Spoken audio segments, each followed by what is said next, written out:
Hey everybody, and welcome to Hell is for Children. This show is on every Saturday at 3 p.m. Eastern Time, which is 2100 hours Central European Time. My name is Geerte Frenken, and this show is all about the topic of protective mothers and their children. So what's a protective mother?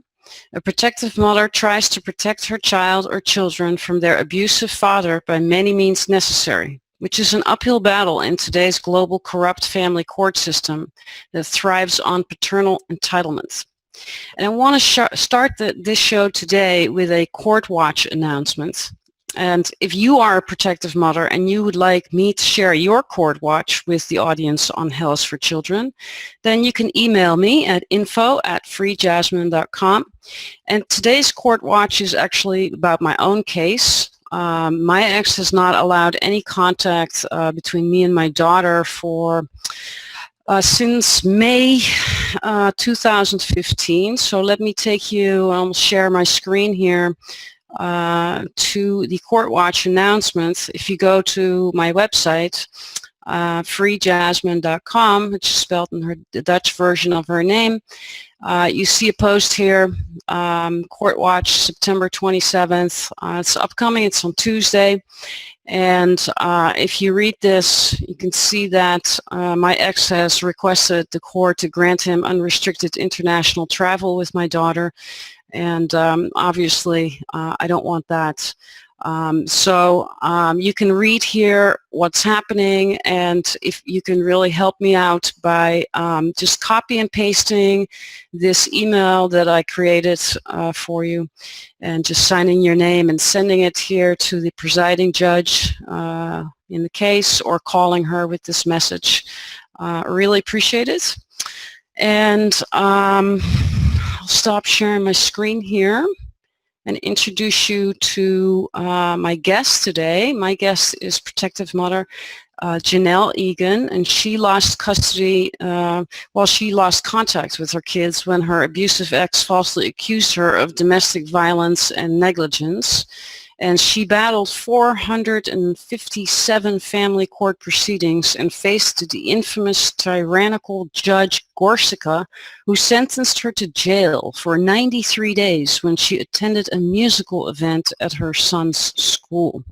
Quite an outrageous story once again here on Hell is for Children. So welcome to Hell is for Children, Jannell. Thank you. Thank you. Hi. So why don't we get started with talking about what happened and how you ended up in the situation that you are in today, and try and speak up loud and stay close to the device that you have, because your audio is kind of low. Okay. Okay. It's a big, long story, and it's really terrible. But I married someone who had a lot of mother issues. So we can start there, because we know how important a mother's influence is on every child. The man I married was abused by his mother emotionally for a long time. I've known him since we were about 10 years old, and I used to listen to his stories and just comfort him. And I ended up marrying him, and it seems once I became a mother to our children, or our relationship moved on, he treated me differently, and I was under a lot of scrutiny and control and judgment in lots of different ways that didn't make living easy. So I was a stay-at-home mom, and I really loved that. I was a housewife, and I volunteered in the kids' classrooms. I sewed their clothes.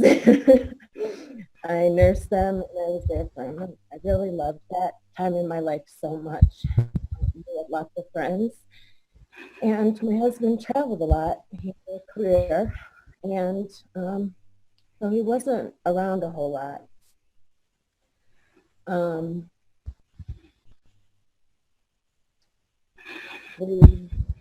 We took on a lot of big projects and, put ourselves in some situations like building onto our house and things like that, that were going on while he wasn't present. And I felt overwhelmed a lot, and wanted more support. And it just always ended up in a control, an argument, a big thing. Anyway, he filed for divorce. I think it was impulsively. And the kids were 10, 8, 6, and 2, or yeah, those ages.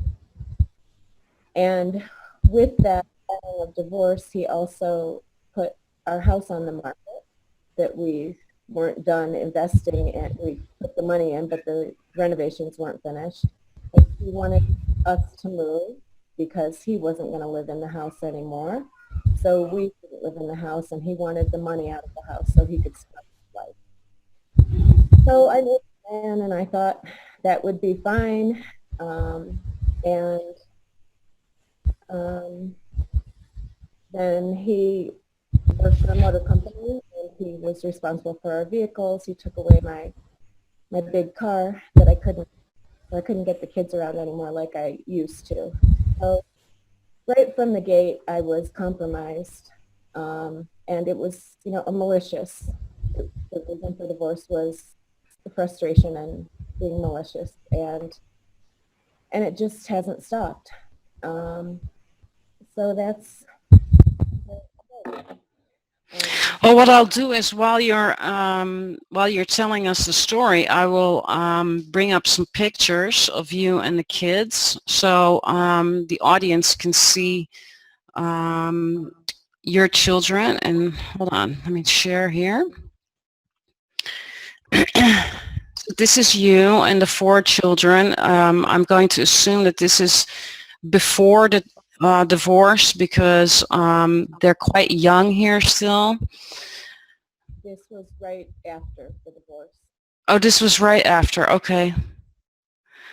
And I'm going to assume that this is a letter from your daughter after she started living with your ex. It was even before that. Okay.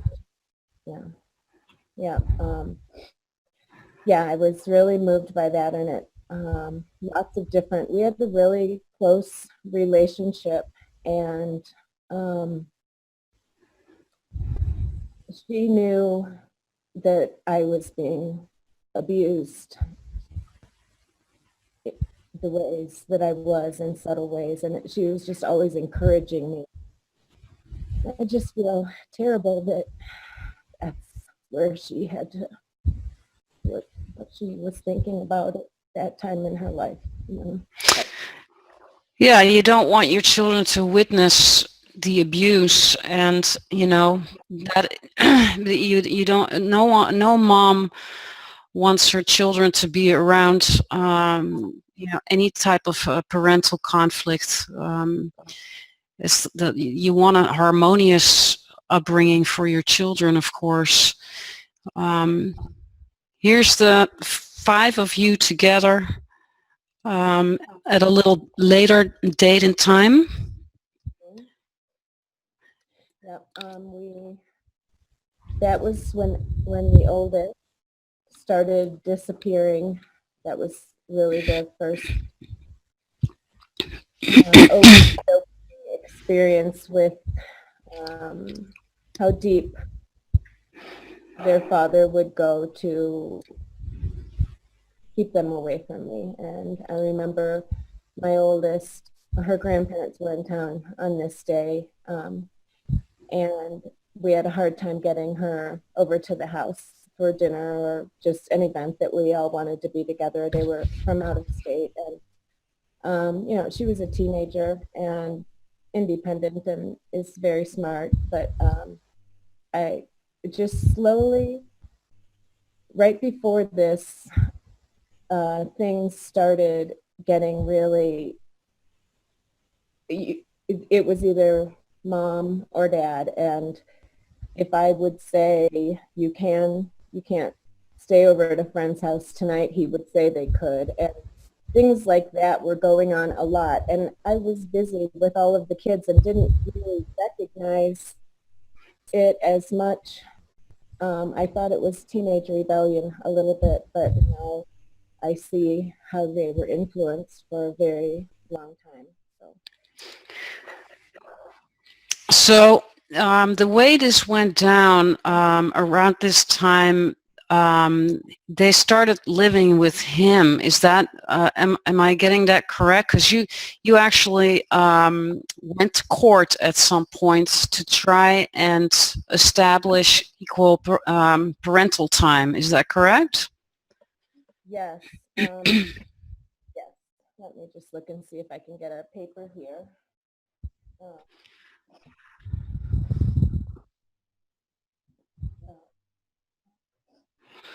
And while while you're doing that, I'll share some more pictures here. I mean, the exact dates and all of that's not so important to me. For me, it's more important that we try and get the audience to understand what happened. What's going on in this picture? He's got Band-Aids all over his face. This, yeah, he put those Band-Aids on his mouth and he put it on a picture, and it was called "I Am a Band-Aid Mouth." And I look at that and I look at how innocent and sweet he is, and he is the one that I have not seen for about 6 years now, and I just feel like that represents where he is. He's a Band-Aid mouth. He's covered up. He can't talk to me, and put that one in there. I love how messy he is and what he spilled on his shirt. So, did that whole separation between you and your ex happen about 6 years ago? No, the separation happened 16 years ago. We were Wow. divorced Okay. 2001. And then here's the next.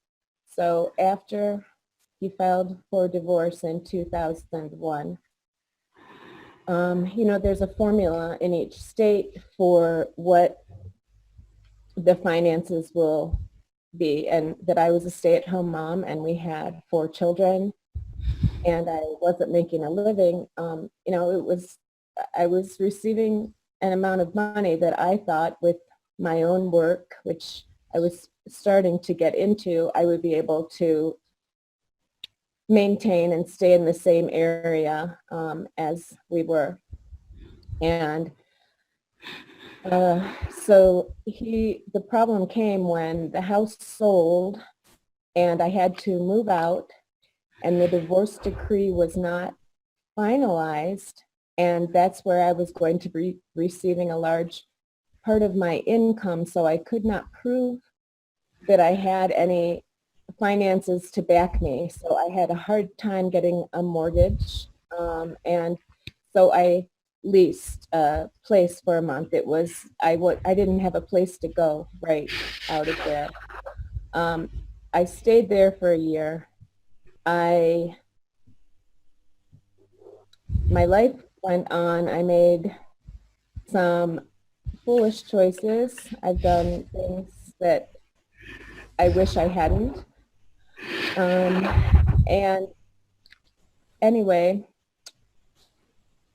my ex convinced me after my lease was up and that I should move close to him so that the kids could come back and forth between. He had a house and there was some apartments behind him, and he built a path for them, a stone path to walk between, and I thought it was going to be great. I had a small condo, and the kids were really happy at his house, and they had some fun neighbors, and I thought it was going to be a nice, happy divorce at that point because I had been able to get some finances and buy this place. Well, after I bought the place, and waiting for things to progress with mortgages and such. There was a period of time where I didn't have a place, and I was staying at his house to take care of the kids while he went with his then to be second wife on a trip. So he trusted me enough to be there then for 5 days. And then I moved, then my floors were ready, and I moved back. I moved into my condominium, and before the holidays were even over, sometime between Christmas and New Year's or shortly thereafter, I received in the mail, or not, for whatever, he was trying to get custody. That he was getting married to this woman. He was going to look for custody because he had a better house than me. And it was the craziest thing I could ever imagine. So we went and we had a hearing with Patrick Cronin, Oakland County friend of the court, who had seen us since the beginning of the divorce. And they couldn't find a reason why there should be a change of custody. And I'd like to point out that when we divorced, he arranged the entire divorce. He chose the things he wanted, the amount of time he wanted to spend with the children, how he was going to do it. He actually, and it was minimal. It was every other weekend and Wednesdays. That was what he chose at that time to start his new life. So I was with the kids, which I was used to, but moving and all of these other new things coming up and having to show up at court. So before he would sign the divorce decree, I think there were already 30 or so motions placed from him to argue the arrangement that we paid for to divide everything and be done. So we kept going back and going back. And before the divorce was even finalized, I had already spent $80,000 from the sale of my house, which, by the way, I put that, I used it, family money, to build our future. And then I didn't have that anymore. So I got the money back with the sale, but not the whole 80,000. But I thought with that and my calculated monthly payments, I would be fine. But I wasn't. I was stripped financially, and without a car. Then I got a car, my favorite one. I traded it in, but it was a $2,000 Volvo, and I was happy with it and proud. And we went to the court saying that the seatbelts weren't updated. And I mean, this guy picked apart every little thing I did and took me to court. And one motion can cost about $10,000. And if you have 457 motions that you're defending, there's no way possible to keep up. So did you have an attorney at this point? I did. She was a friend. She was referred by a friend. She came from Birmingham. My husband was frustrated with her, didn't like her because she was smart, and he upgraded his attorney to fight with her. And she did a lot of work for me. I think I still owe her, and I don't know if I should say this, but I owe her $30,000, I think, Clark Hill. Wow. I've already paid, and that was my first lawyer. I was in court for 12, 13 years, so. But she was wonderful, but then at some point she had to step back because I couldn't pay. And so then she would find me in the cafeteria in the courthouse and say, I'm going to stand up for you. And she came with me a few times. And it was just relentless. So I felt guilty asking for help from her, and nothing was happening anyway. It was all just a downhill. I looked for someone who might be smarter or have an insight, but no one did. Now, in your case, you didn't actually lose custody, but your ex basically taught your children to reject you by saying awful things about you. Is what I understand when I did the intake with you. So you were just trying. From what I'm understanding, that your ex was trying to instead of getting custody through court, he was getting the minds of your children turned against you, so to speak. Yes, yes. So we were divorced in 2001, and 2004, I believe, was when CPS got involved. That was when the oldest. We had an incident on our drive to school in the morning, and CPS came to the school and talked to her, and her father happened to be there as well, and to talk about this incident that occurred where I was rough with her in the car. And I didn't know this was going on. That was my first child. I'm dropping off at four different schools in the morning. I got home from my carpools, and two detectives came knocking on my door and told me that my three youngest children were being held at Children's Village in Detroit for protection due to an alleged assault on my oldest child. I had my friend come over to witness this while these two detectives told me this was happening. And that was really the start of the children disrespecting me, because first of all, their father blew up something that happens in every family, just an argument, simple. He blew that up, taught them to think of me as someone not to trust. One daughter thought I was poisoning her. She'd come over and all of a sudden just be scared. She wouldn't want to eat soup because she thought I was poisoning her.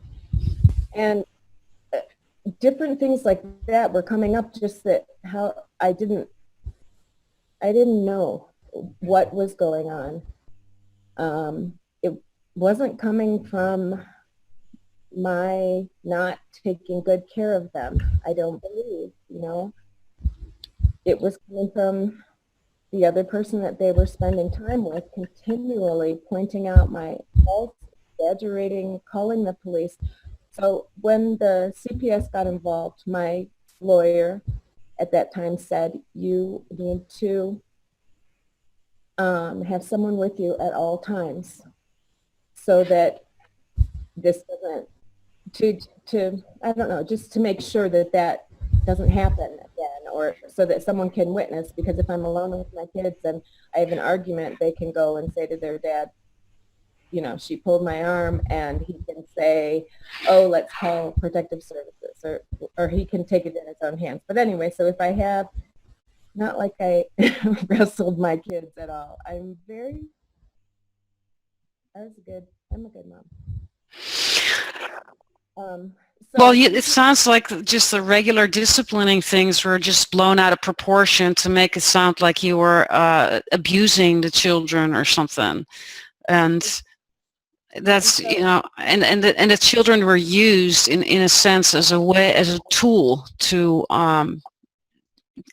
of coercive control, basically, to just punish you for leaving him.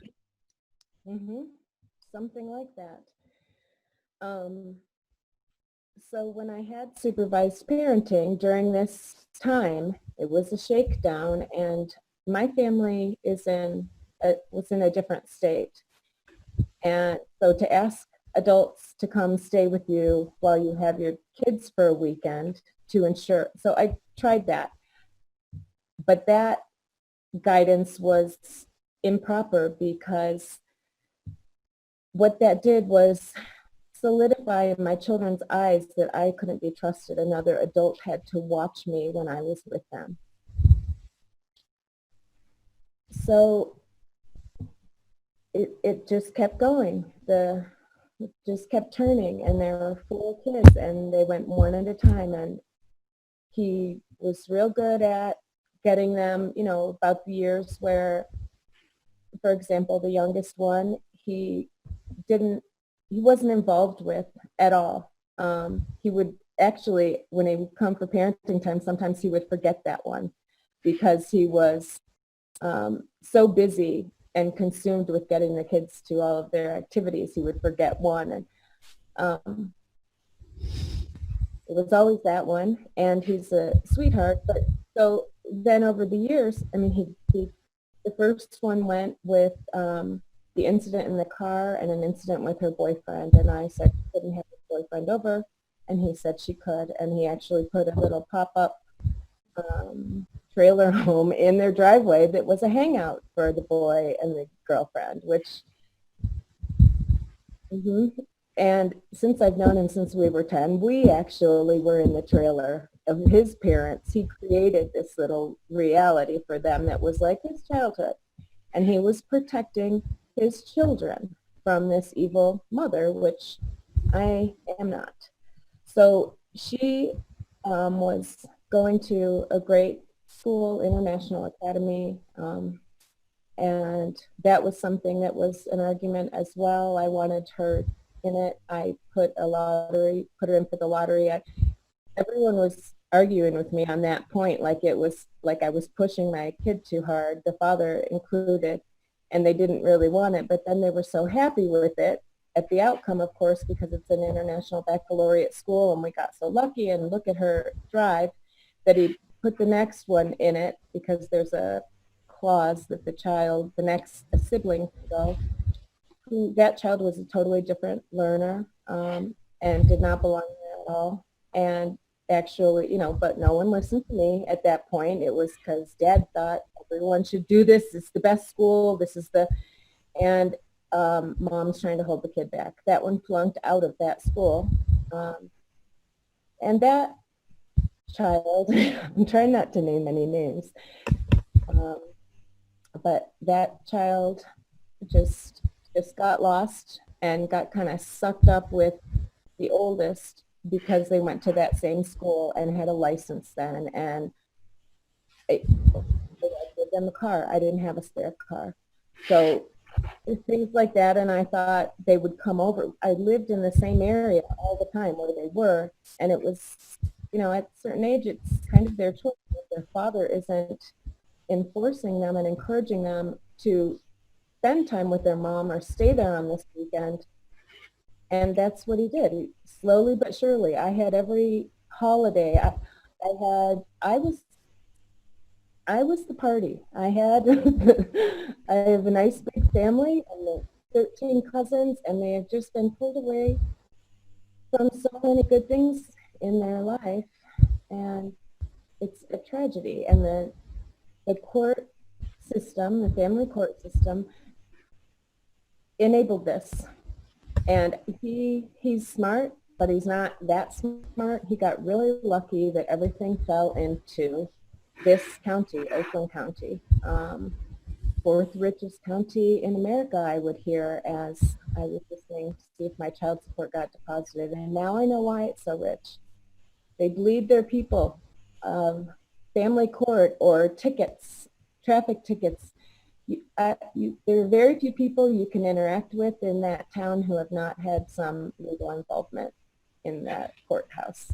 At least, maybe I just know the bad crew, but it's intense.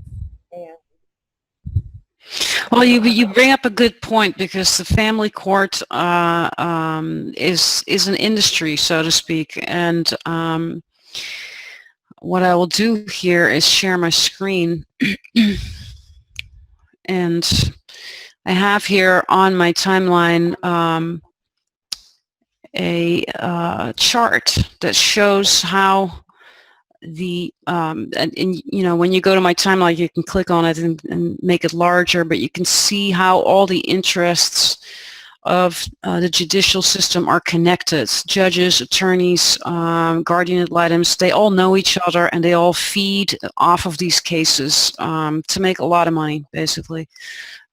So if you're not on if you're not in the crew with your own attorney, then you're losing out, because they're only going to feed each other in this trough of family court tragedies, and that's the main issue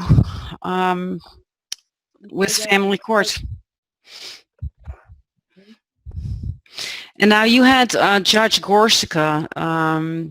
Let's talk about Judge Gorsica, because she's a real piece of work.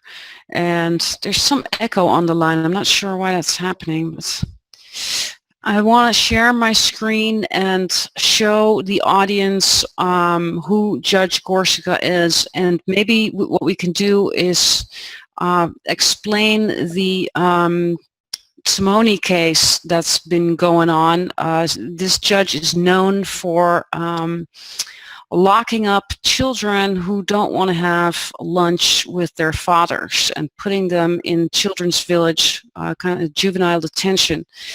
You see here in the in this particular CBS News report that this judge is under investigation for sending 3 children to juvenile detention for because they didn't want to have lunch with their father. And now, Biggie, I sent you a video of Judge Gorsica. Biggie's our producer in the background. I was hoping that you could play the video that I have of this judge as she is sentencing these children to jail. It's ridiculous, I have to say. I've never seen anything like this. One day you can watch this video and realize that you two have been brainwashed. Your dad is a good man. Your dad is a good man who loves you. You have been brainwashed. You are brainwashed. This is not normal behavior. No adult in this courtroom, except one, thinks this is normal. Every single adult in this courtroom thinks you have been brainwashed. Your dad is a good man. Wipe that smirk off your face, Rowie. I don't know what that is. I've never seen anything like it. You're a defiant, contemptuous young man. The court finds both of you in direct contempt. You both are going to live in Children's Village. Your mother is not allowed to visit. No one on your mom's side is allowed to visit. Only your father and therapist and Mr. Lancet. When you are ready to have lunch with your dad, to have dinner with your dad, to be normal human beings, I will review this when your dad tells me you're ready. Otherwise, you are living in Children's Village till you graduate from high school. That's the order of the court. Well, now the whole world has witnessed what Judge Gorsica, what type of judge that is, if you can even call that a judge. She is from the demonic realm, I believe. Let me share my screen here. This lady is horrific, if we can call her a lady. She actually also sentenced a mother to jail who had stage 3 cancer. This woman is against any protective mother fighting to protect her children. This case got a lot of attention in the media. If you just Google her name, it'll come up. Here's another article on it. The Judicial Tenure Committee is actually now has launched an investigation, and she is up for possible action about this particular case. So she might get a disciplinary action called upon her due to this, which is happening next month. That's sentencing. And while this is all happening, it was all broadcasted live, this whole trial about her misconduct. There were actually a lot of let me see if I can find the article that I'm looking for here, Michael Volpe's article. All the attorneys were standing up in court to actually support her. 200 attorneys gave her a standing ovation for her horrific behavior, which takes us back to this diagram, right? I mean, it's a good old boy network of horrible people who are inflicting human rights violations on protective mothers and children. And we can only hope that Lisa Gorsica will really receive severe punishment for her actions. During that little video that we just saw, afterwards she also stated to the children that if they didn't have lunch with their father, they would have to go and go to Children's Village and go to the bathroom out in the open in front of everybody for the rest of their childhood. So I wish this judge to get disciplinary action of exactly that. I wish her to be sent to Children's Village and go to the bathroom in front of everybody until she is at a retirement age. I think that would be a very suitable sentencing. But that's the judge that you were up against. Yes, and also the guardian ad litem in that case, we had the same one, Bill Lancet. Let's not forget him. How is Bill Lancet protecting the Shimoni kids? He's in our case, he was assigned in 2004, and it was the craziest circus of events I've ever witnessed. My ex-husband was paying him 90% of his bill as per court order, and I was paying 10%. Now, who do you think he listened to? Whenever I had the kids, there was an emergency meeting that I would have to go and sit on a Saturday from hours of maybe 12 to 5, as long as the men wanted to be there, so that I could be berated and swatted down and told what I was doing wrong, and I have to get this kid to soccer at this time. And it was the crazy. We never got around to anything. He would sit there with a scribble pad. He was like Jerry Lewis, I say, and did nothing to help my kids. And he knew what was going on. I mean, there's no way he couldn't, because I was telling him all along, and child after child. But he at one point, both of us, my ex-husband and I, asked to have him removed from our case. And Judge Gorsica wouldn't allow it. And then he asked for himself to be removed from our case, and Judge Gorsica would not allow it. So he didn't help my kids at all. He was in partnership. Let's get into the psychologist involved in my case, which is crazy. Tracy Van Hutton, she was from Child Protective Services, and that when the first event went down and the detectives came over, she came and sat in my house with my mother and I think my lawyer, and actually, looked at my house, it was fine, and then started talking about herself, and that I asked her if she was married because she had wedding rings on, and she said no, that she wears this so that people respect her more in her job, because she's checking out mothers, right? So she was the first kind of person who looked at us, and I had several people go through my house to see if it was okay at different stages, see if I had enough beds and such. Then we had Tracy Stolberg. She's in Birmingham. This woman is a nut. Everyone told me this before we even had her. My husband, again, was paying 90% and me 10. He came in with the kids. He had them all a week or so after that. They were in his protective custody while I was being investigated. The investigation takes a long time.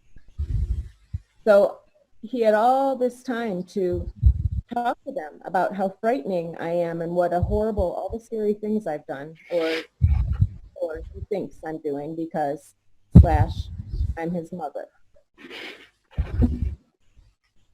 Um, so Tracy Hilbert in Birmingham, this was one of the scariest things in my life. I went in, all my 4 children, including my son, who was still nursing at that time, were all huddled on a couch with my ex-husband, and I'm in a chair by myself on the opposite side of the room.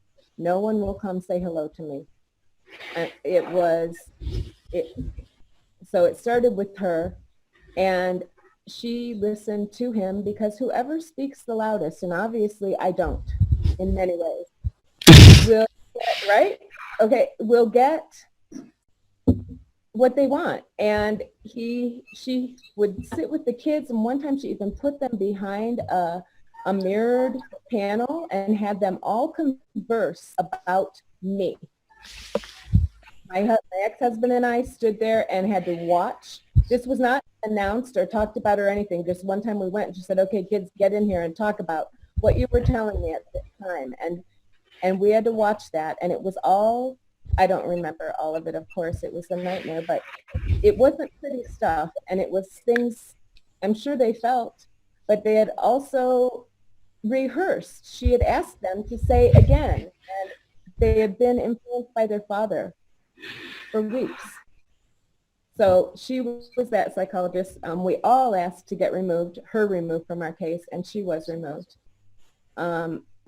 We went to mediation several times, which costs how much money an hour, and the ladies in the mediation room who were supposed to help us come up with a plan said, it doesn't work unless both people want to find a solution. And obviously this other person, the husband, doesn't want to. He likes to sit and argue and belittle me and get me in a corner so that he can berate me. And so that went on and on with different psychologists. We had Paul Jacobs, instrumental, and Stacy Block in Birmingham. She actually, after meeting my family for a series of 3 hours or something during all of this turmoil, wrote what she thought about me. And she didn't like me as a person. And she was calling him honey on the phone. I would get calls like I would be working and I would get an emergency call from her and come out of a class that I'm teaching, and it would be, your daughter wants to get a manicure pedicure for the bar mitzvah this weekend. She needs to know that you will do that right now. She was in therapy with my daughter, and that's were the priorities. And then she made it that I'm selfish because I was frustrated that a class that I was teaching was being interrupted for this nonsense. Whereas if I would have even known the appointment was happening, I could have been there in person.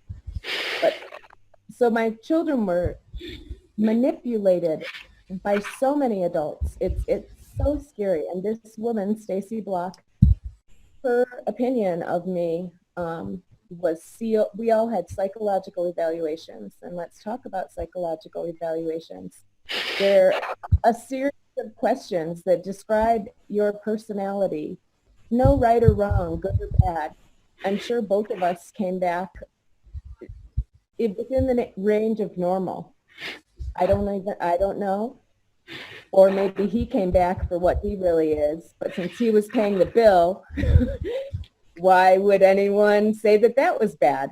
You know, so because I was a hippie yoga teacher, whatever, I don't have enough power in this game, and I don't even know what's going on. That's part of it. I would go to these meetings and I would be scolded and walked out to the car to make sure I put my phone in it so that I wasn't recording these conversations with the psychologist and the friend of the court. Rodney Aker, friend of the court, horrible, misogynistic man. We had a wonderful friend of the court, Elaine Bryant, at the very beginning. She retired. She knew what was up. She was trying to fix it. It couldn't be fixed once we had a guardian ad litem. She retired. We got this Rodney Aker. I quickly wrote a letter wanting a meeting with him so that I could explain our past history and show him so that he could help our family stay balanced. I have raise children in this long. I really want a parenting schedule because it happened and it needs to be more equal. And he would have nothing to do with anything I wanted. He said to me, I said, aren't you friends? You're supposed to be a friend of the court, a friend of the family, someone who helps family. And he said, I'm not a friend of the family. I'm a friend of the court.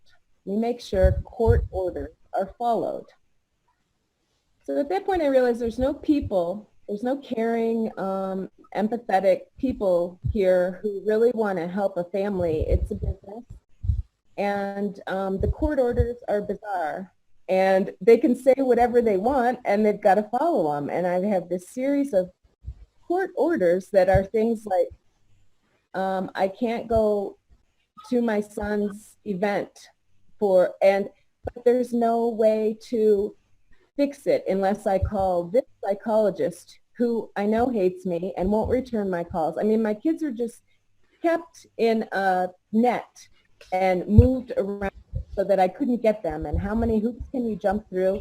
And when you are financially depleted and you don't even understand the fight that you're in, and you're so desperate that you're going to friends, anyone that will support you, mothers in the community. I mean, so many people are so good and so many people turn their back. I mean, the fact that I'm talking about this and so many of my friends know and watched me go through this, but will not say a word or would not interact with my children, even though they were at their house to give them some good parenting advice. Everyone's afraid of it. It's such a horrible stigma, and I must have done something wrong. Well, you bring up a really good point, because I agree that the people that are around situations like this need to take some responsibility in these kind of situations and really speak their minds and speak their hearts about what they feel and think about this. Because if they don't, they're actually contributing to the child abuse that's inflicted upon your children, because that's what it is. Let's call it for what it is. Your children were surrounded by professionals who helped your ex-husband vilify them against you, right? And helped him teach your children to reject you. They were micromanaging your life. You told me during the intake that that he would call the police on you because you didn't have enough milk in your fridge, for example. I mean, this is outrageous, and your children were probably not aware that this was going on. They are at a more adult age now, yes? What are their ages now? 26, 24, 22, and just turned 18. So this is good. So if they get a chance to look at this show, they're going to be able to really think about all the people, all the players in your story, all the people around you who helped their father wage this war against you, and not based on nothing. You're a yoga teacher, you're helping people with disabilities, you're helping veterans of war. You don't look like a dangerous person to me, you know what I mean? So, you know, I hope that if your children watching, or when they watch it, that they really start thinking about this tactic, because they need to understand that this is what's happening all over the world, that abusive fathers particularly are supported by the system. It's a pro-abuse system, because the more conflict there is in a family, the more money is being made by all these people that are around it, the guardian ad litem, the friend of the court, the attorneys, the mediators, the evaluators, the psychologists. These people it's a cottage industry, as Barry Goldstein always says, right? I mean, people are making money off of the conflicts that's going on, so they want to keep it going, right? And the children don't know that this is going on. They think the opposite. They think, well, something wrong. There must be something wrong with my mom, that all these people are involved, right? So they start buying into the nonsense. And that's what you're up against. And then it's reinforced by people around you, family, society, community, that are afraid to get involved. So they don't speak their minds. So if you're not an aggressive person in all of this, you're not heard. If you're a gentle soul, that's a yoga teacher for people with disabilities and veterans of war, right? You're coming from a completely different dynamic, not the aggressive, typical American type of way of fighting for everything and materialistic, greedy mindset. True. Yeah, I've been really grateful for my work, because with not being able to be with my children, it's just the worst thing anyone can imagine. I have so much love to share with them, and I feel like I channel it to other people, so everybody can use some, and I feel like I'm doing something good.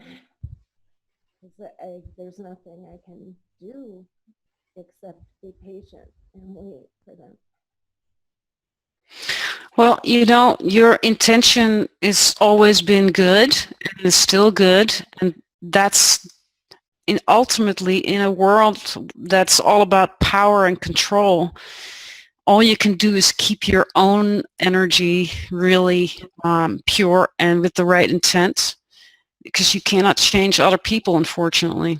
So yeah, you have to wait it out and wait for your children to start waking up and what's actually happened to them, for them to realize, oh my God, I might not have viewed this with the proper perspective. And how could they have, in a sense, I mean, they're not to blame here. They've been played, and what's happened is horrific, because they've missed out on that contact with you, particularly your youngest son, who you have not seen for 6 years.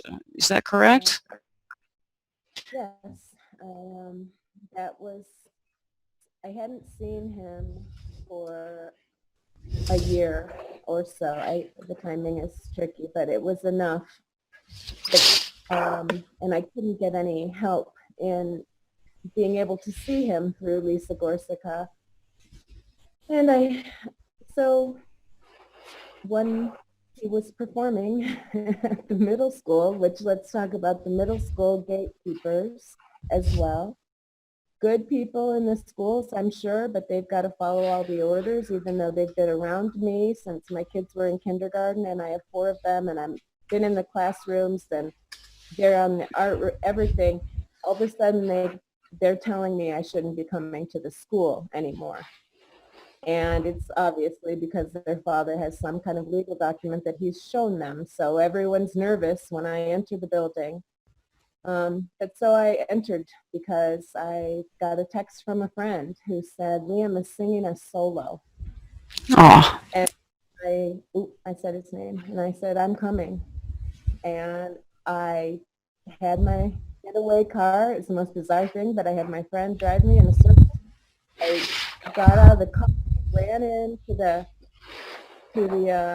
gym, and I couldn't even get to the gym, which is where the concert was, because I saw his father and his third wife standing there, and I was going to have to walk past them. So I turned around, and then I just realized I should leave. And so then within a week, I received a 23-page motion delivered at my door. It had to be signed by, and I also could not leave. That was an order by Lisa Gorsica. I had to show up for this because I was in contempt of court because I violated the order because I went to my son's concert. I didn't. So that was June 20th, 2012. I showed up for that, and I came with a support person, Megan Widman. She was from Haven. I was going to Haven women's groups for support. She came with me. Judge Gorsucha asked her why she was there, and because she is usually on the other side, anyway, the politics of it, I'm not sure. That's all speculation. But whenever our case came up, and Renee Gachardo, who was my ex's lawyer, who is BFFs with Lisa Gorsucha, whenever the name came up on the chalkboard, 3 or 2 guarded armed policemen would enter the courtroom. And of course I was oblivious to this, but Megan Widman told me, she said, Jannell, I'm pretty sure you're going to be going to jail today. You want to give me your jewelry every time you enter the room. Sure, I handed her my jewelry, and I went up there, and yes, I had no representation, and she asked if I violated that order, and I said I did show up at the school, but I didn't see him sing. And she said, well, we have to give you a hearing. You have a right to a hearing, and so would you like to arrange that, or would you like to get that done today? And I said, today. So she found an attorney in the audience who took me here. Margolis was his name. He took me back. We had an hour to prepare a 13-year case he has to catch up on. And first thing he said, what have you done to this judge? She hates you. I said, I don't know. So we went in, and I pleaded guilty because I was guilty. I did show up, but why it was a violation, why it was even set up that I shouldn't be at these places, it was no one understands. I can show you the orders. They're just scribbles. So I had a trial, and then because I was guilty, then you're in contempt of court, 93-day sentence, suspended to 7 if you're well-behaved or whatever they call it. And I was taken away in family court. There was gasps. I was taken away in handcuffs, led back to a room, fingerprinted, this and that, strip searched, the whole day it takes to process in jail. And then I stayed there 6 nights. I was in a cell with one girl who I liked. She was my bunkie. I've got all kinds of jail stories off the charts, what that place, and that I was there for that reason, When I walked into the holding cell, there was about 10 other women there. There's one steel bench, and they looked at me, and some of them are in orange, some are in blue. They have their uniforms. I haven't been processed yet, so I'm still in my street clothes, and they asked me what I was there for, and I said, and they said, writing a bad check? I said, no. I went to my son's concert. No way. Anyway, the people on heroin in there, and it's a punishment. They parade you past the male inmates on purpose, who, the drunk tank and this, and you're in a chain gang on I don't think I had them on my ankles, but I know I had them on my wrists, and we're all connected. Well, maybe the ankles too. But you can't go. I was locked in for 23 hours a day, and they would let you out like, the door's locked, and you get your food, and if you can call it food. It was the most bizarre thing. The jail was overcrowded, so that's why someone that I spoke with before the case said, she won't send you to jail. It's overcrowded. They don't want someone like you in there. But they do, because you get to pay, I think it's only $65 a night at jail. And then you got to pay Renee Guichardo, the ex's lawyer, $100 a month for the frivolous motion that she had to make because I can't follow court orders. And yeah, so, and if I should violate the contempt of court, if I should do whatever I'm not supposed to be doing again, after I get out of jail, I will have to go back to complete the 93-day sentence. So after I got out, I thought about it a long time, and I realized that this was not the place for me anymore. And there was stuff, I mean, he had people coming, he had the police come to a soccer game and escort me out. He had the police, I mean, it's so humiliating and unbelievable. And you know, our community is standing around watching it, and they kind of know it.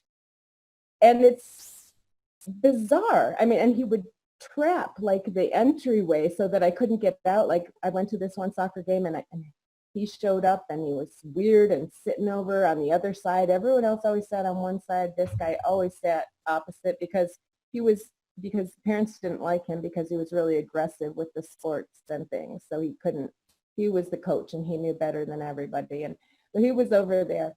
And then I realized he was there and he was with my son, and I was looking at my son and trying to wave to my son. And then he called the police apparently, and he stood at the entryway of the middle school or of the sporting event. You could only get out through this little one part.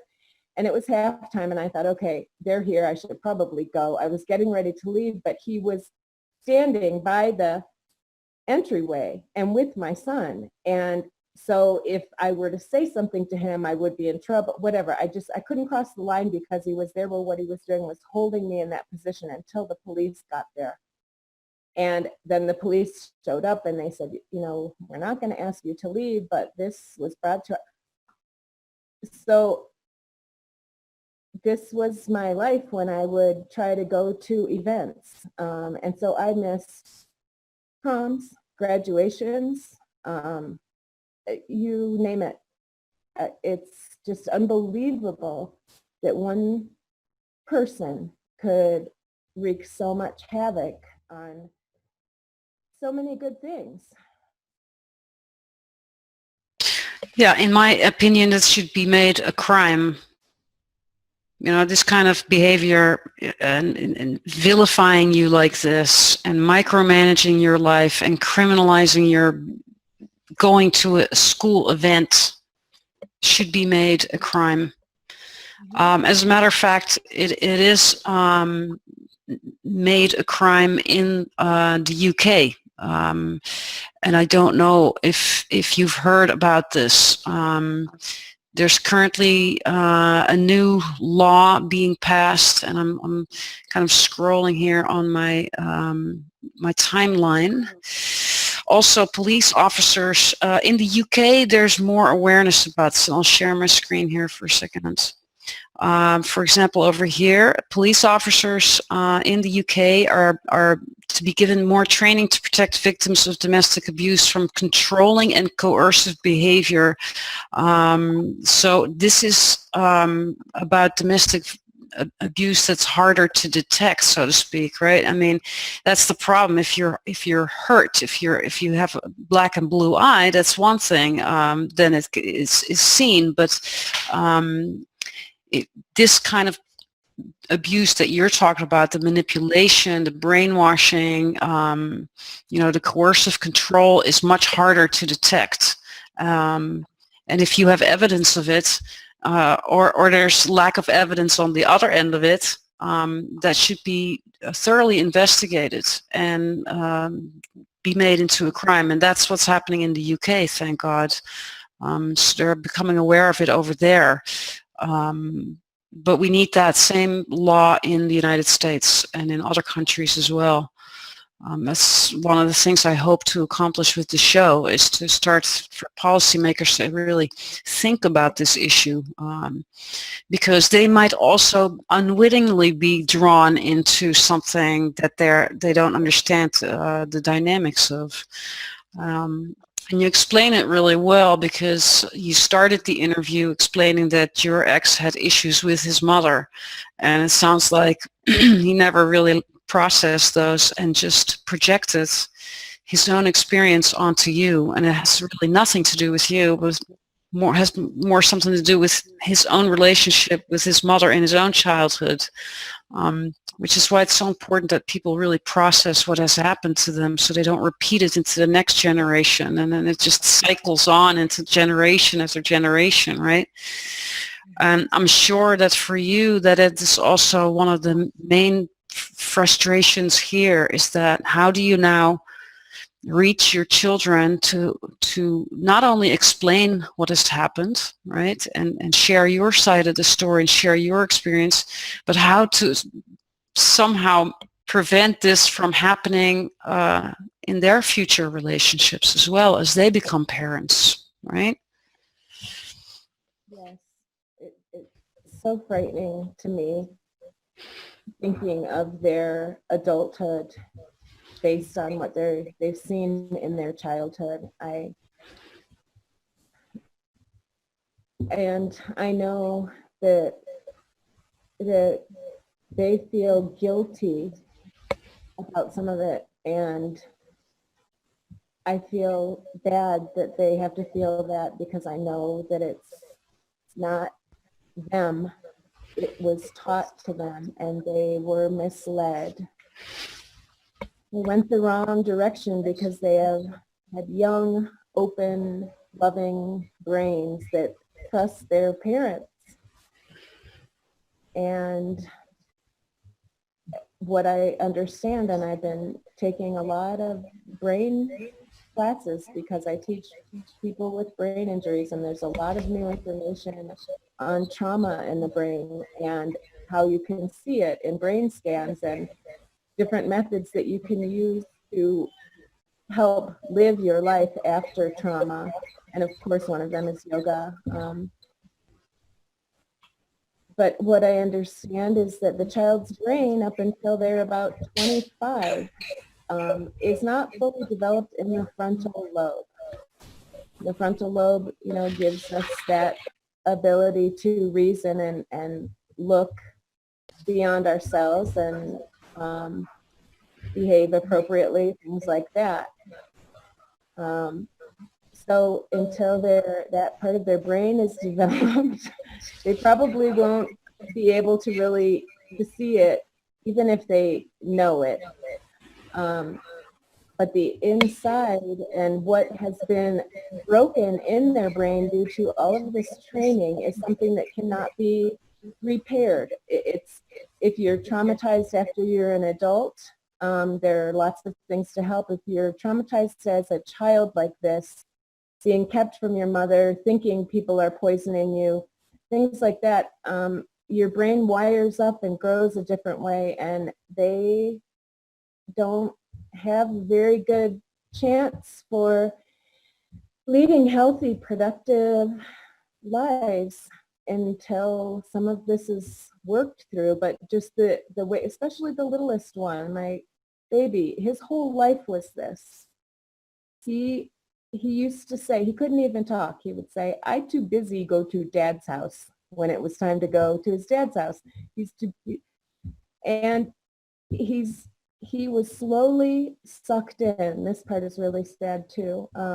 One at a time. And my third daughter, she would feel it. We would plan a birthday party for our oldest too, and she would decorate the house, and they just wouldn't show up. And she would be so hurt and not understand it. And this was a pattern that he set up to purposely sabotage anything positive that I had going on at that time. They encouraged them not to come, give them another job to do because they couldn't come, to put me in a position of frustration and sadness at their expense. And so my third daughter would watch this and be horrified, and then she she got sucked away, my sweet angel. She was highly influenced by him, very much like him in personality and drive, and a little spitfire, adorable, perfect, but got really mean and judgmental and scary, and went away. So with the youngest one, who was 4 years behind her, he was always at my side, and he would witness this as well. And we would actually have conversations over the years throughout the traumatic events in the car. We would both be crying, saying, this will never happen with us, right? You'll still come on your birthday. You won't run away from me instead of getting in the car. This will never happen, right? I mean, we would talk about that because we would see this and we would have to work through it. But he didn't stand a chance because he had the whole team of evil over there, this whole household, Death Valley. It's those that go down there don't come back. And there's all sorts of evil creatures, an Asian carp. And it's horrible. It's really hard. It's a hard burden to carry as a child, because how do you make sense of it is really how do you even be able to take a step back and look at it for what it is. It might take them a long time to figure that out, and I'm hoping that if they watch the show or a recording of this show, that at least they start to think of the situation from your perspective or from a different perspective. If they are watching this show right now, or if they are watching the YouTube recording later, what is something are there things that you would like to say to them, or are there things that you would like them to know? What would you share with them at this moment? And I know that's a difficult question, and it's an emotional question, but it's a way to reach out to them, this show. Yeah, I just would want them to know that I'm here always, and it can all be just fine and beautiful, and we don't have to, no one's in trouble. No one is right or wrong, let's say. Let's just move on and show each other love and be a family like we're supposed to. That's what I would say. Yeah, if I could talk to them, I would say, try to think back to your childhood memories with your mother, with your heart, not with your head. That go back in time with feeling, and really feel what it was like to be with your mom, and what it was like to, did it feel dangerous? Did it feel scary? You know what I mean? Like, really go back into what was your experience, instead of what were you told you were supposed to feel about the experience. Those are two different things. And that's really where the unraveling needs to occur. And your children are at an age that if they watch this, I hope that, if I can say it directly, if you're watching this and you're listening to this show, I hope you take the time to explore this, at least. Maybe with someone who's specialized in this type of family dynamics, and who can help you through it, because it's difficult and it's hard to do on your own, and you probably need someone to guide you through that process. It might be a lengthy process, but I would definitely suggest and advise to enter that journey instead of avoiding it, because eventually it will come up when you become a parent yourself, right? When you go into relationships yourself, because there's going to be trust issues, most probably as a result of everything that's happened during your childhood. So I'm hoping that your children are going to give that a chance, that they're going to give that process an opportunity in their lives, and then that the healing can begin. You know what I mean? Yep. Look, wait. Let me show. Oh, okay. This is my comic relief. Okay. It's a Pokemon here, so anyone who who is playing the game, you should stop here. This is my second child maker. You know that Pokemon game? Do you? I know they're older now though, so they're probably looking at that like, wow, that's a long time ago. But that's good though, to have those material things. So they're also memories, you know, and hopefully will trigger the good times that you all have had. It really is unfortunate that these types of tragedies unfold, and I think your case really highlights the importance of for people to really process their own childhood issues before they enter a relationship with the idea of creating a family, exactly because of what you're saying, that it repeats, right? The issues repeat, the issues that haven't been processed continue into the next generation this way, and it's unnecessary, you know, to repeat these cycles. I hope that your children are going to be capable of and willing to enter that process of healing, because I so, you know, wish for you to have good contact with them, you know, to have that reunion, to have that healing journey take place. Thank you. So one of the things that if you are watching this and you're struggling with a similar situation where you're dealing with an ex who has vilified your children, then you can go to Hells for Children, and in the archives there's a show that I did, and I'll share my screen here.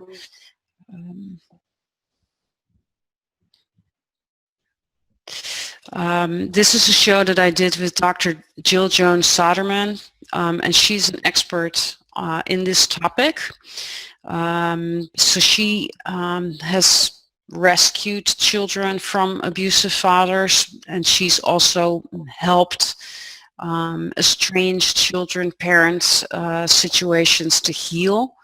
It's a 2-hour show that's exactly on this topic. It also explains what's called Stockholm Syndrome, where the children bond with the abusers as a form of survival just to get through their childhood. This is a show that's helpful for the children and adult children and the mothers. And it, you know, I'm sure that there are also fathers dealing with this, although the you know, it happens to a much lesser degree or lesser amount with them, but the show can be helpful for them as well. So if you're dealing with severe deprivation of contact with your children, if you're dealing with severe maternal deprivation, and this show is hopefully helpful for you.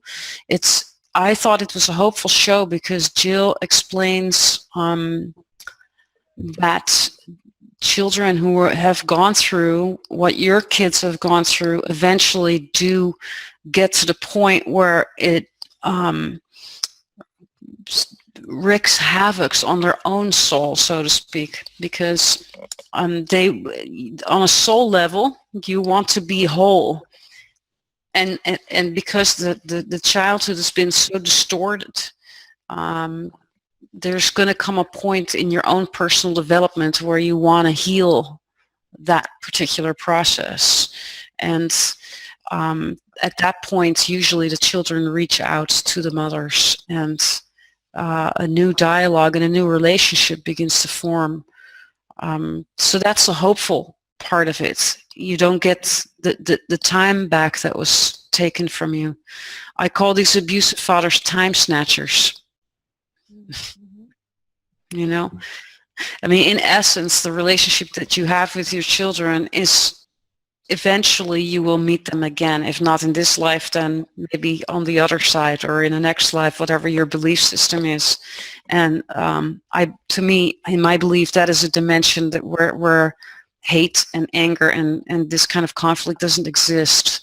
So it's just you will have that reunion. It will happen at some point in space and time. It would just, I wish it for you to happen now. Yeah, maybe today. You never know. Every day you wake up and you never know what's going to happen, right? Exactly. Every day is a new opportunity, and every day is an opportunity of hope and change and healing. And I so wish that for you, because you're doing so much for, you're doing yoga with veterans of war. You're doing yoga with people with disabilities. I mean, that's just so wonderful. You're helping people who are dealing with their own tragedies. So I wish for you that your personal tragedy, that all of what you're putting out at some point will also come back to you. So, and that's one of the things that I think is really important too, that as you go through this, that you don't stay isolated in that process, but that you seek support and create support. I did a show with Patrice Lenowitz, who talked about the Nurtured Parent project. Are you aware of that? Did you watch that show? I didn't watch that one. I watched, yeah, go ahead. Tell me. Yeah, no, go ahead. I'll look for it while I'm over here. I watched the last Jody or Soderman, Jill. I watched hers, and I've watched almost all of them, but that really inspired me listening to her, and it gave me an idea and something I hadn't thought of, which gave me a lot of hope for about, I don't know, hope that still carries. She mentioned something that we could do to get in touch with our kids in a private way, and I had some friends help me get a child a private way. Nothing has come about of it. He has not been communicated with, but just knowing and seeing people in action that will do these simple things are rare, and I really appreciate you, Sharon and Charmaine. So these shows are really. Well, that's one of the reasons why I do the show. When there's this level of estrangement and maternal deprivation going on, the link to the show can actually be helpful in reestablishing the contact. I did one show with a mother and a child. So it was a radio show, and the child was an adult at this point. It was he was about 24, 25 years old, and he shared his experience, and his mom shared the experience. It was a very interesting show to listen to. And what I'll do is here, I'll share my screen and show you where you can find that show, because I think you'll find that helpful. And they did the interview together. Here, let me share my screen. If you go to my website and you go to the Blog Talk Radio version of this show, which is right here under Media, and you scroll through the episodes, you get to, let me see here, right here, Miriam Silver and her son Brian came on together. And as they were sharing their story, they both shared that after they got reunited, there was a lot of anger from him towards his mother, and he realized during the show that it wasn't so much that he was angry at her, but that he was angry at the time they had missed, and that he was frustrated about that. And after the show, they let me know that the show itself was healing for them, and that they'd grown a lot closer as a result of the show, because it's almost like a form of therapy to do this type of interview and talk about it. And that's also the purpose of the shows, to be supportive to each other, because I know what you're going through. I haven't had any contact with my daughter since May 2015. I know what it feels like to wonder what's going on and worry, and we're mothers. That's the biology of being a mother. And of course, the obsessed abuser will say that we're the ones obsessed because we shouldn't be worrying, but it doesn't work that way. Of course, I mean, and we don't have to explain ourselves to people that are not connected to their hearts, to sociopaths who go out of their way to sever the mother-child bond. If anything, an obsessed abuser that is doing something like that, again, should be punished, should be held criminally accountable for his actions. And I can only hope that that law that was passed in the UK that actually now goes after these types of abusers will also be implemented in the United States. I know there's a new law that was just introduced to the House, and I'll share my screen here. And let's click out of all of this, move this out of the way. This is also on my timeline, Free Jasmine from Court-Ordered Abduction. Representative Ted Poe from Texas, Republican from Texas, has introduced a resolution that spells out what advocates call urgent and long overdue improvements to the way family courts handle allegations of abuse made during custody abuse. And you're falsely accused of domestic violence. And that should have been researched thoroughly with a multidisciplinary team of experts. People that are not paid by either party, people that are paid a normal hourly wage, people that cannot be purchased by either party, right? People that really truly have the best interest of the child at heart and not the best interest of their wallet and the contents of it. So this bill basically states that any claims of abuse must be thoroughly investigated by the courts before any custody proceedings even begins, right? And of course, protecting our children is one of the most important things we can do for society. I agree with this man 110%. I think it's the most important thing that society needs to focus on is the children, because they are our future, our collective future, right? And that's the evolution of humanity is with our children. If we're going to destroy the psyche and emotional well-being of our children, then we're all screwed, So here he also states an independent and rigorous investigation into claims of abuse coupled with heightened evidentiary standards will help courts prevent the endangerment of any child. What I've seen in all the shows that I've done so far is that evidence is not looked at. The court will base its decisions on opinion instead of evidence. When I look at the nonsense that my ex has submitted to paint this horrible picture of me, it's nothing. It's garbage. Where I have all expert evidence of abuse and molestation and neglect, and that's being ignored. So we need to hold judges accountable that don't look at evidence. We need to look at lawyers that will use the judicial system to push through their pathetic, horrible, sadistic agendas and get rid of them, I believe that there should not be any payments that are, rates that are uncontrolled.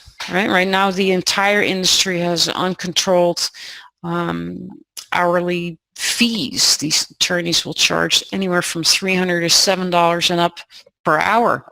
It's impossible for a yoga teacher to pay, right? It's impossible for a stay-at-home mother who's sacrificed her career to raise the children for 20 years to afford after a divorce. There's no regulation in any of this. And then we have the fathers' rights groups and the federal funding of these groups that push the fathers' rights agenda. And none of this money that's being paid by tax dollars, right? People are paying for this with their taxes. None of it is regulated. None of it is audited.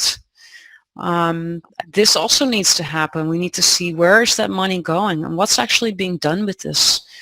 And who defines what the best interest of the children is? Because right now it's the worst interest of the children that's unfolding in our courts. So my question for you is, what support do you have for yourself to get through this, and how are you getting through all of this in the last years? I know that you're giving back what you haven't been able or haven't been allowed to give to your children, you give to your students. But how do you nurture yourself through all of this to survive emotionally and psychologically? Well, yoga, of course. Did you get your legs up the wall, Geerte? Yoga. It's the bomb. It's kept me sane. If I didn't have that all these years, I know I would have handled things much differently. Essential oils, of course. I just try to surround myself with positive, good people, and I have enough that I feel safe, and there are really good people out there, and I've found a lot of them, and they're helping me. They're lifting me up so that I can do what I'm doing. I don't know. I have a good sense of humor. I think I'm funny, so I can be alone and be okay, but it's also, the darkest of dark that you could ever imagine. I would have never in my wildest imagination thought that something like this could happen or existed. And when I take it beyond my own personal experience and recognize the clues, the things that you put up there, the shows and the government, and I just realized that it's an evil force that I can't continue to fight. Not that I was fighting or defending. I can just live where I'm living in a neutral place and try not to focus on all the horror that surrounds me energetically. When you're separated from your children, it's the worst. You just.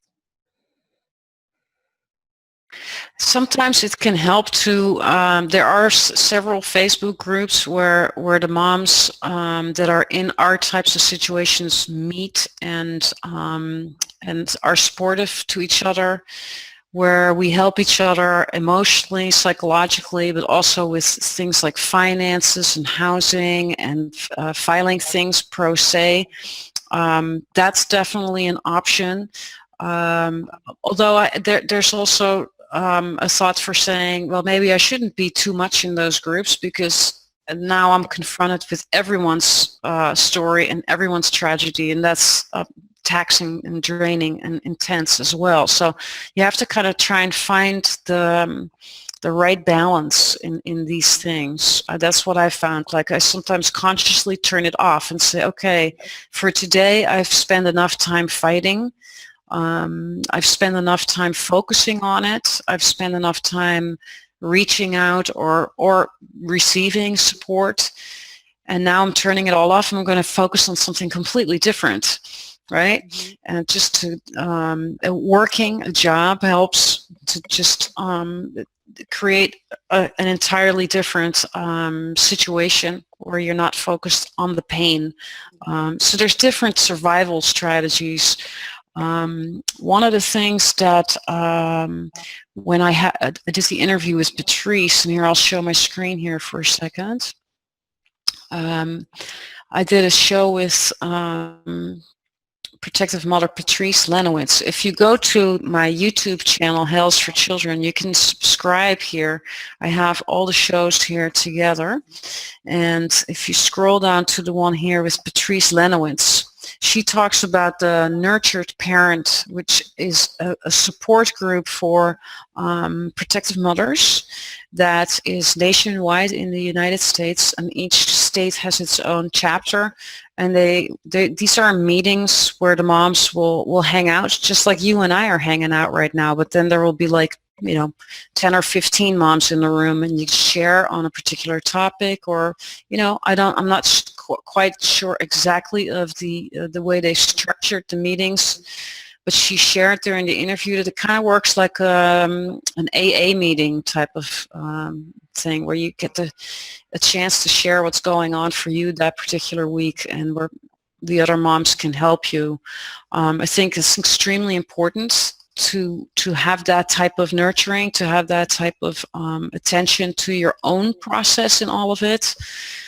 Otherwise, the grief can just, it just can take you and destroy you. We don't want that. We want the moms to stay strong, because if you're strong and you take good care of yourself, then you're a better warrior for your kids. And fighting doesn't mean that you have to go to court. You might choose to not go to court at all and not participate in that circus, since it's we all know it's a big corrupt circus and mafia, and you might not win anyway. It's whatever you feel is the right process for yourself.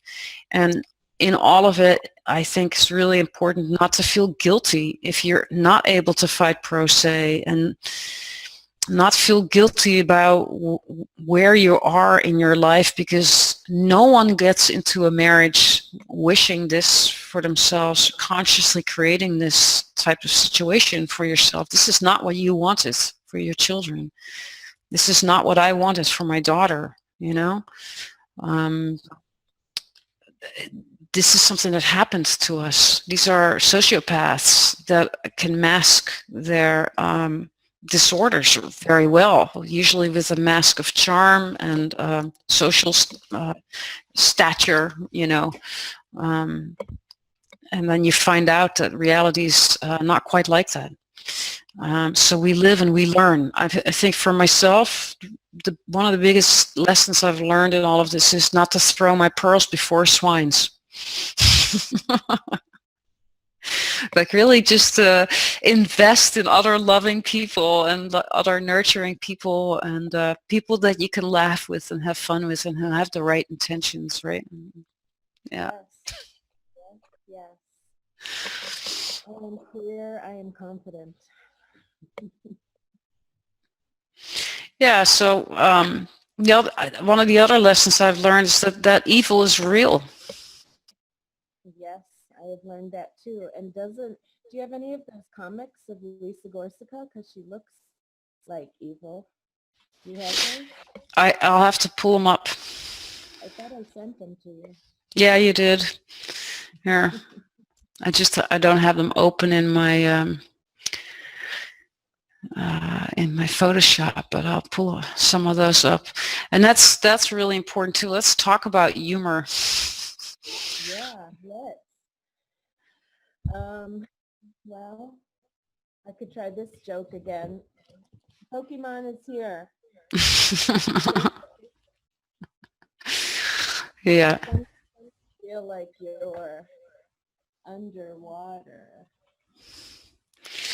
All right, let me pull some of these images up. Some of the moms have started social media memes, as we call them, and making and really exposing the characters in these particular courtroom dramas. And here we have Judge Gorsica saying, I haven't a clue, nor do I care what the best interests of a child are. I have proven that time and again. And who was stopping me, right? That's great. We need to do a lot more of this, as far as I'm concerned, and really, again, exposing these individuals. No, that's not what I wanted. I have to kind of look. Got a lot of them open now.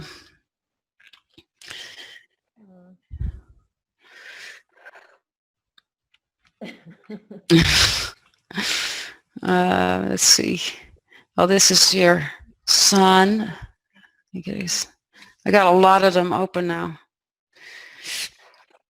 Here, I'll stop sharing while I'll pull up some more of them. But yeah, I mean, social media campaigns are really important. I know that Yoko Ono started a project where she is gathering stories from mothers or women in general who've gone through any type of harm. And I'll see if I can pull that one up.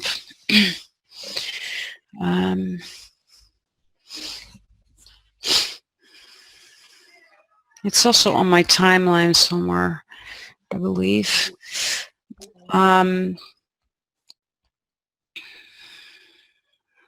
Yeah, right here it is. I'll share my screen. If you go to the Women's Coalition, to their Facebook page, you see here that Yoko Ono started an art project called Arising, and she asks women to submit a one-page story of how they have been harmed as women in society, and then submit a picture of your eyes along with that. You can also enter it here on the Women's Coalition page, and you'll see here that the moms are submitting their stories. And this is a wonderful opportunity to also share, you know, because then you realize you're not the only one going through this, and you're doing something creative with the pain and the tragedy. I think that's also, besides humor and being supportive to each other or yoga, to express yourself through music, through art, through poetry, in any way you can, to also bring awareness to these kind of issues, you know? That's great. I didn't know what the Yoko Ono thing was. I saw it. That's good.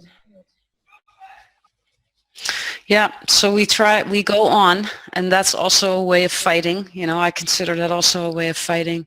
But there's many different types of fighting. There are very, very gentle forms of fighting.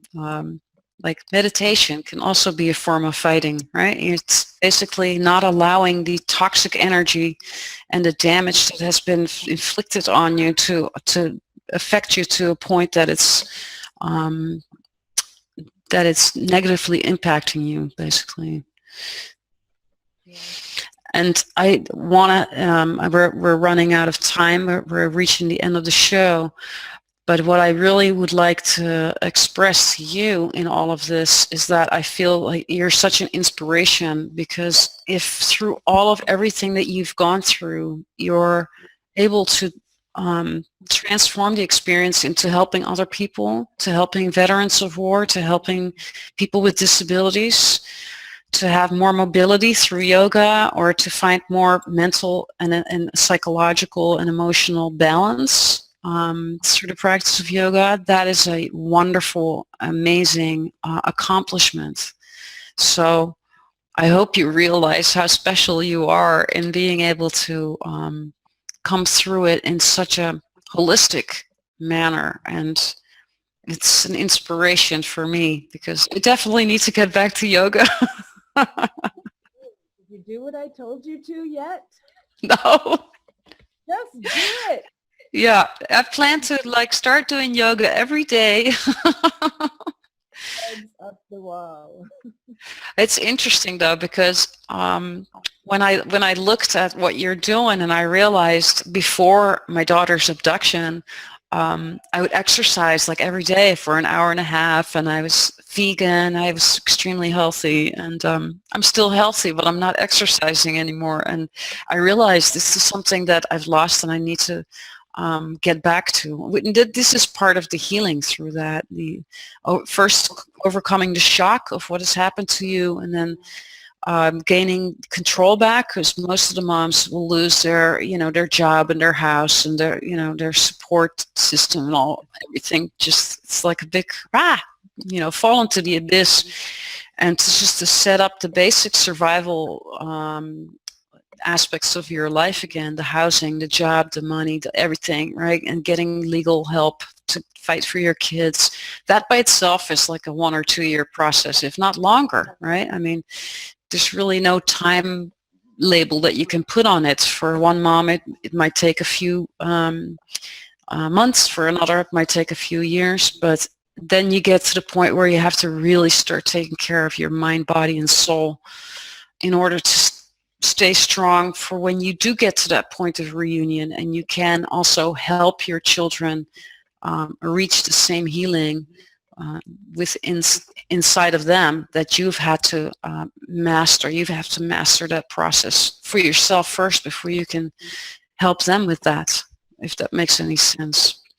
So you're a true inspiration in that, and thank you for coming on the show today. Thank you for sharing your story. I know it's very difficult to share, so thank you for being courageous, for sharing it. And I hope that the show will contribute to you getting reunited with your children. I hope your children will find the link, look at it, and really, like I said before, really look into their hearts and use the opportunity to reach out to you and start that healing journey with you, because you so deserve it. Thank you. Thank you. Thank you for being on. And thanks everybody for watching another episode of Hell is for Children. I hope to see you all next week again for another episode. And stay strong, everybody. Bye-bye.